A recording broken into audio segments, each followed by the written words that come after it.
ค่ะพ่อแม่พี่น้องนี่ก็คือเป็นเวลาเนาะพ่อแม่พี่น้องอ่า17:52 นาทีพ่อแม่พี่น้องพระอาทิตย์กำลังสิตกดินพ่อแม่พี่น้องเอ้ยงามหลายค่ะงามหลายนี่คืออยู่ทุ่งแสงตะวันบ้านของป้าตุ้ยกับปีเนาะพ่อแม่พี่น้องพี่พ่อแม่พี่น้องพ่อแม่พี่น้องมางามคักงามแท้งามปะลำปะเหลือแท้พ่อแม่พี่น้องพ่อแม่พี่น้องพี่งามคักงามแง่งามปะลำปะเหลือค่ะพระอาทิตย์กำลังสิลับขอบฟ้าเนาะพ่อแม่พี่น้องพระอาทิตย์กำลังสิลับขอบฟ้าพี่โอ้ยสวยงามพ่อแม่พี่น้องนกกากะบินกลับค้อนกลับบ้านกลับหลังเนาะพ่อแม่พี่น้องเอ้ยนกกากับบินกลับบ้านกลับหลังพ่อแม่พี่น้องค่ะนี่พ่อแม่พี่น้องป้าตุ้ยกับปีอันกับว่าได้ม้าเมืองย้ามกังเว้นเนาะพ่อแม่พี่น้องค่ะทุ่งแสงตะวันนี่ป้าตุ้ยกับปีกับว่าได้ม้าเมืองย้ามกังเว้นพ่อแม่พี่น้องเอ้ยก็ได้อันม้าเมืองย้ามข้าวแล้งจังสี่ล่ะพ่อแม่พี่น้องต้นข้าวกะสูงหลายเด้พ่อแม่พี่น้องต้นข้าวก็สูงพ่อแม่พี่น้องอันพ่อแม่เขาออกล้วงเราเตะพ่อแม่พี่น้องป้าตุ้ยมะเมืองเขียวนี่อันต้นเขาออกล้วงแล้วพ่อแม่พี่น้องเขาออกล้วงแล้วพ่อแม่พี่น้องโอ้ยเพิ่งเห็น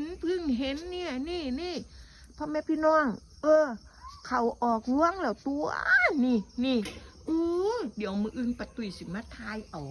อันตาเศร้าน้ำพ่อแม่พี่น้องได้เห็นชัดอันนี้ย้ำมือแรงเห็นบกคักเห็นบ่แน่เนาะพ่อแม่พี่น้องมันมืดแล้วพ่อแม่พี่น้องมันก็มืดค่ะแหนมบ่เห็นคักพ่อแม่พี่น้องว้ายนี่เข่าออกล้วงแล้วพ่อแม่พี่น้องจักน้อยเพิ่นก็สิได้เกี่ยวเท่านั้นตัวพ่อแม่พี่น้องป้าตุ้ยก็สิได้ไปเก็บเอาเฟียงมาอันเห็ดนี่อีกตัวเห็ดฟางอีกตัวพ่อแม่พี่น้องบ่ยอมแพ้เด้พ่อแม่พี่น้องพี่พ่อแม่พี่น้องเข่าออกล้วงแล้วเข่าออกล้วงเข่าออกช่อแล้วพ่อแม่พี่น้องเข่าออกล้วงเข่าออกช่อแล้วพ่อแม่พี่น้องดีใจน้ำเช้านะเพิ่นเนาะพ่อแม่พี่น้องดีใจน้ำเพิ่นค่ะเพิ่นกะสิได้อันเขาหลายอยู่ดอกเมืองสงนี่พ่อแม่พี่น้อง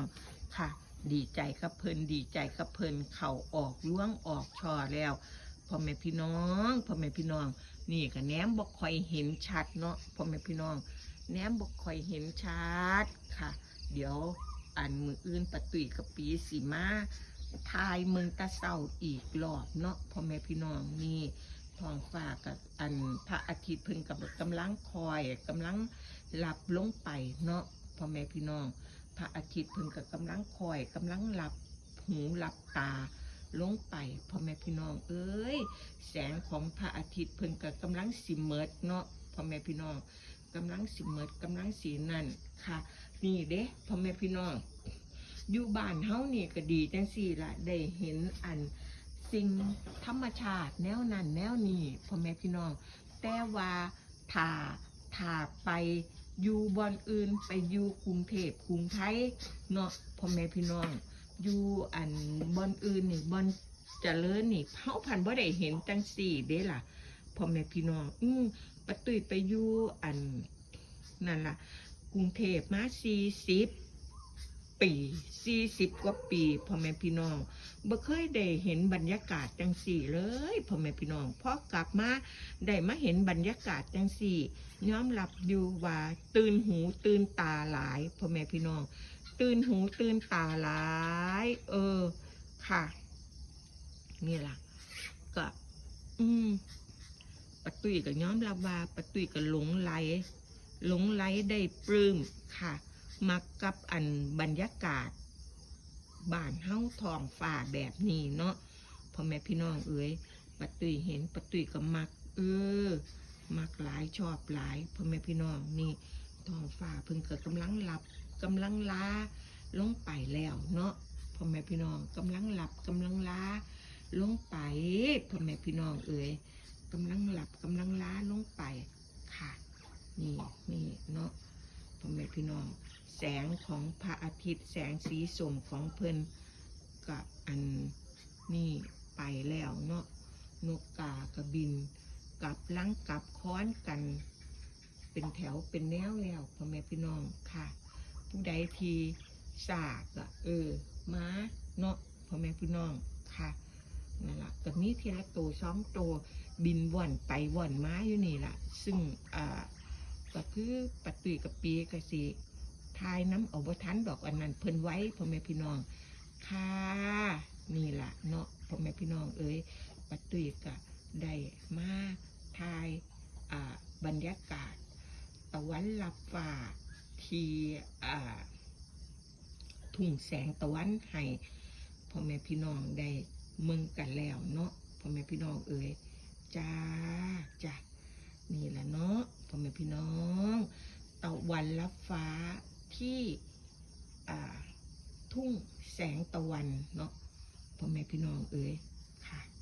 นี่เด้อมื้ออื่นป้าตุ้ยกับปีสิมาทายให้เมืองเข่าล้วงชัดๆค่ะ